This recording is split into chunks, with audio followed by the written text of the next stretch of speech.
Usually when Sharon Marshall joins us on the sofa, she's bringing us all the latest soap gossip with a smile. But for many years, Sharon was struggling with a secret battle behind the scenes. Yes, in July 2018, Sharon and her partner Paul welcomed their beautiful baby girl, Betsey.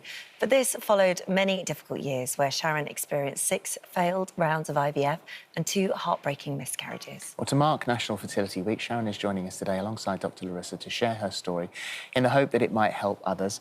Well done, you. Yeah, well done. I know this isn't easy. How tough is this? I haven't slept. I feel sick, but I feel like I've got to do it. Do you know what it is? I've been watching. We've been talking about fertility a lot recently. It's National Fertility Week. I see wonderful people like Davina breaking taboos, talking about menopause. I see so many people coming forward and talking about miscarriage, and I know it all helped me when I was going through it to hear it.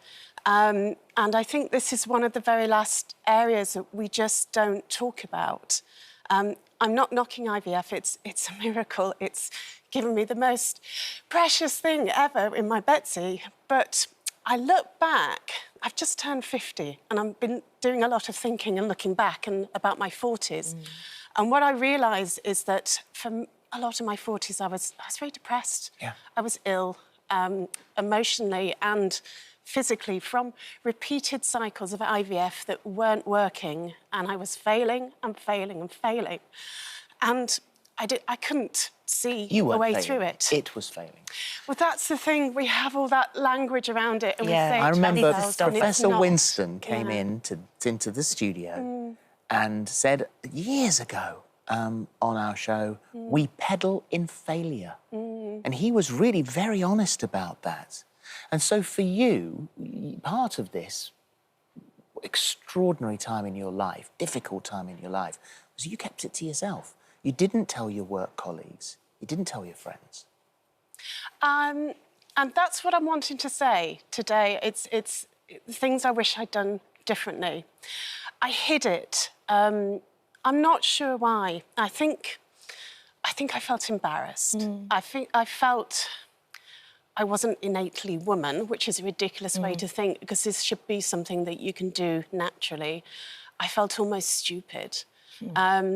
And I wasn't telling people at work, which was leading to problems, because you're having to go off for scans and injections and things, and I would just suddenly not be available for meetings, not saying bosses, withdrawing from people, withdrawing from my friends, not saying why I suddenly wasn't coming out, not wanting to talk, but keeping it all locked inside because I was embarrassed to say it, and that was one of my biggest mistakes through it. I mean, that's the crux of this, isn't it, really? Is that for some reason, when people are going through IVF, they want to keep it a secret, and you've got to sort of dig back down and think, why do people start keeping a secret? And was it because in some way, once they got pregnant, they wanted to go, oh, yeah, no, this will be as simple as like falling off a log. It was so easy. Because in some way, what does that say about us? What are we projecting out there by saying that? It's fertility. It's supposed to be something that happens naturally, and I think you've got happy, smiling images of babies everywhere, and then you feel almost like you're failing. That's what I wanted to say.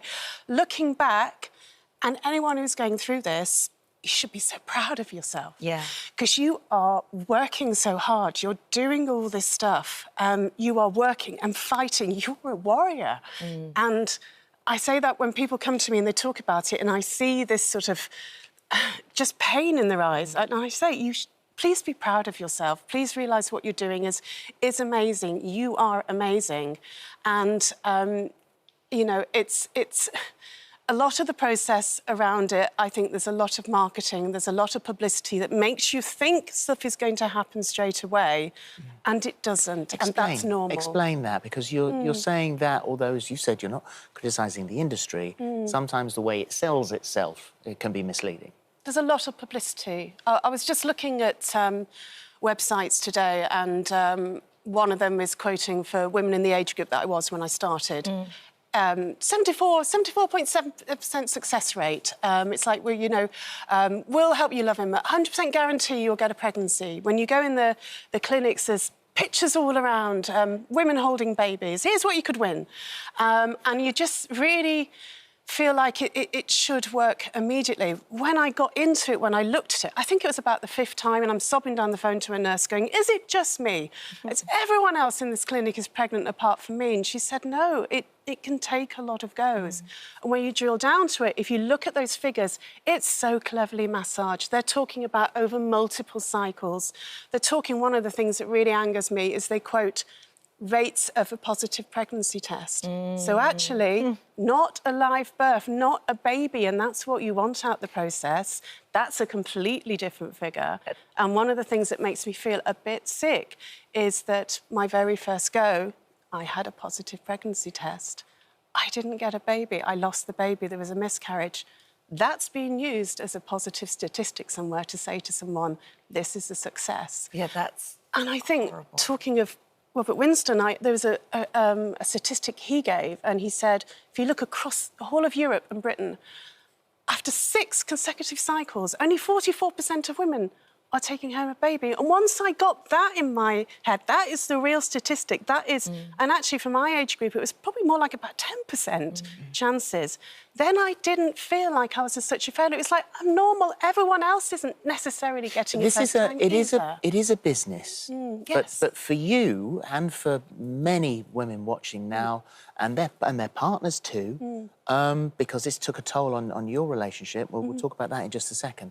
But for them, the emotional pressure, the mental stress is huge. Just seeing babies. You came in here one day and had a horrible day.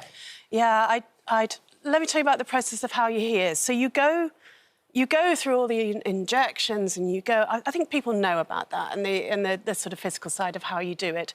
But when you go for the transfer, there's a screen there. You actually see the embryos that they're putting into you. You meet them, you see them, they're put inside you. And then you go home and you wait. They call it the 2-week wait. And then you go in for a blood test, and somebody just calls you, a stranger calls you, and you'd be sat in the office. One time I'd be sat in the back, and they just say, I'm sorry, it hasn't worked. And that's it, you're left. There's nothing, there's no follow-up, there's no counselling. You're left, and you're lost.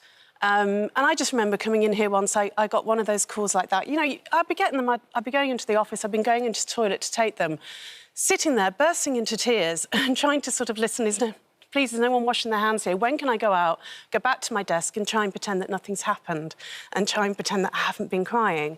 And one time I came in here and I just got the call, and and then the producer said, oh, we've got the bonniest babies in Britain competition. The studio is full of babies.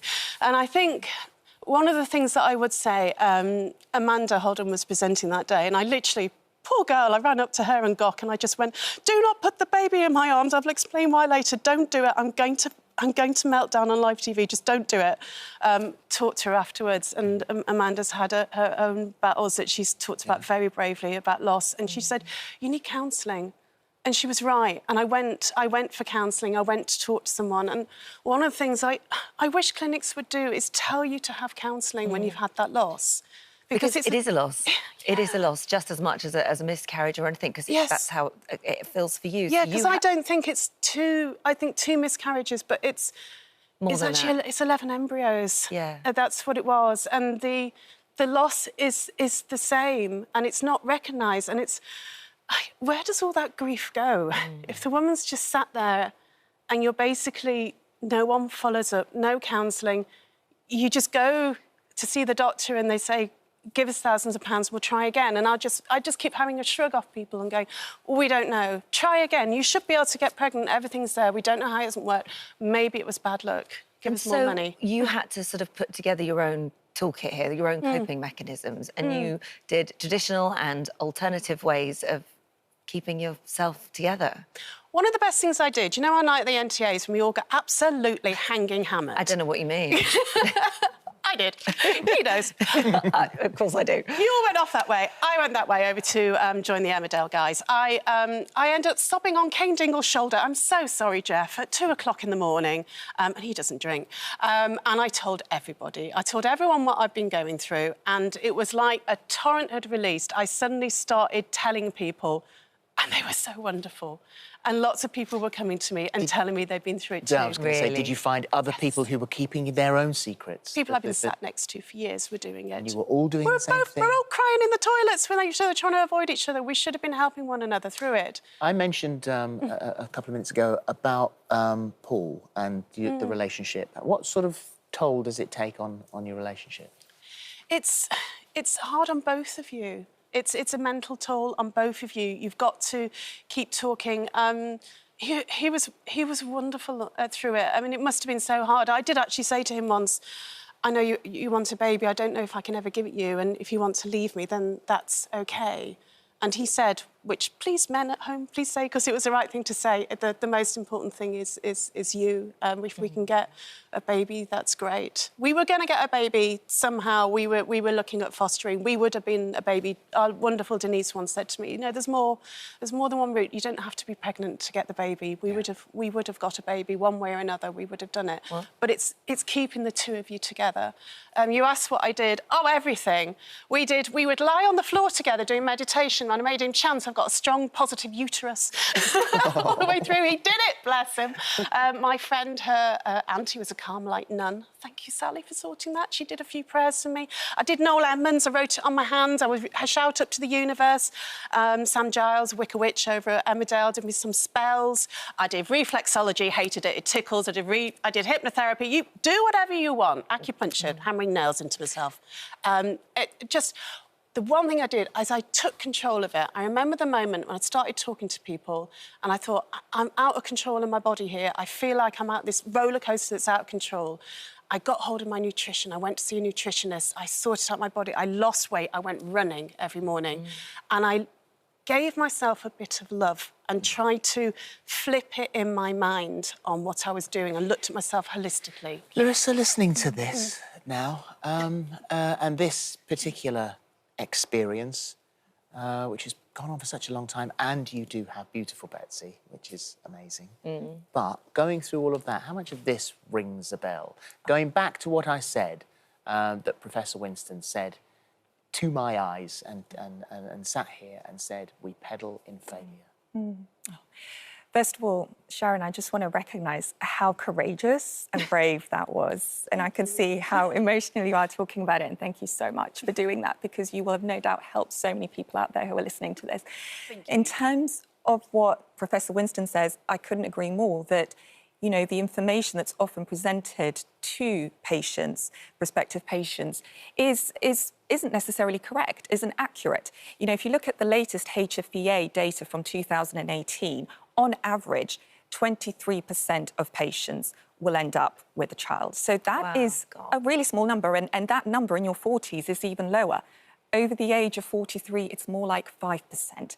And the other thing about it is that there's this misconception and this myth that's peddled that IVF is somehow a cure, and it isn't. You know, it can increase your rates, absolutely. But again, in that older age group, in terms of how far it can increase it, it's really very minimal. The other thing I want to say, and you talk so openly about the mental side of things and the emotional side, that is so often underestimated. And I couldn't applaud you more for addressing things holistically, taking that under your control, helping to give that sense of power back to yourself, because we talk a lot about that with the conception plan and the couples that we took on this journey. And, you know, I'm such a huge advocate of addressing the person as a whole. You can't disconnect the mind from the body. And actually the effect of all that stress, and let's be clear about this was trauma. You know, this was very real trauma.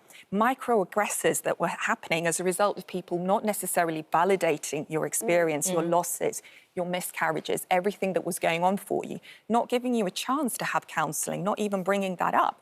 You know, these were all microaggressors that compounded together to lead to this kind of stress response. And, you know, that is huge and often underestimated in terms of the biological effect that can have and the effect on outcomes. We're going to be talking about more of this in our phone, and there's no doubt. And it's clear from what you've both been saying that we need to really sort of treat the person behind the treatment and make this a much more human experience.